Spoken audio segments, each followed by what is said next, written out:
दुनिया भर में कोरोना वायरस की वैक्सीन बनाने में जुटे वैज्ञानिकों की एक सबसे बड़ी चिंता रही है कि कोरोना वायरस अपना रूप बदल रहा है। इसी वजह से वैज्ञानिक इस चीज़ को मॉनिटर करने में जुटे हैं कि SARS-CoV-2 में किस तरह का आनुवंशिक बदलाव हो रहा है। अब इसके बारे में एक अच्छी खबर आई है।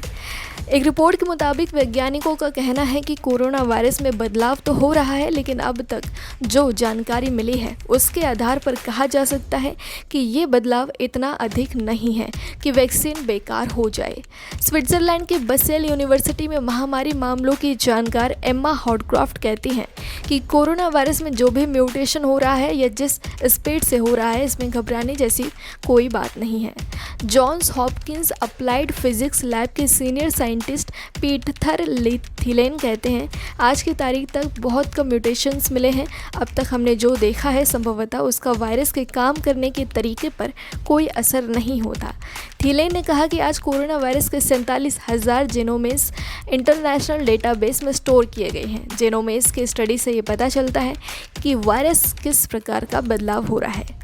साइंटिस्ट पीटर थिलेन कहते हैं कि जब भी दुनिया के किसी हिस्से से कोई वैज्ञानिक इंटरनेशनल डेटाबेस में नया जीनोमेस डालते हैं तो उसकी स्टडी की जाती है। उन्होंने कहा कि उल्लेखनीय बात यह है कि आज जो भी वायरस फैल रहे हैं वो चीन में मिले पहले वायरस की तरह ही हैं। पीटर थिलेन कहते हैं कि जनवरी में कोरोना के लिए जिस तरह की वैक्सीन डेवलप की जाती है, आज भी उसी तरह की वैक्सीन तैयार करने की कोशिश की जा रही है।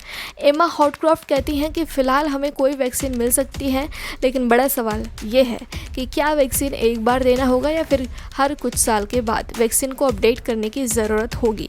हॉडक्राफ्ट की माने तो इस सवाल का जवाब अभी अनिश्चित है, क्योंकि SARS-CoV-2 अभी काफ़ी नया है। समय बीतने के साथ ही इसका पता चलेगा।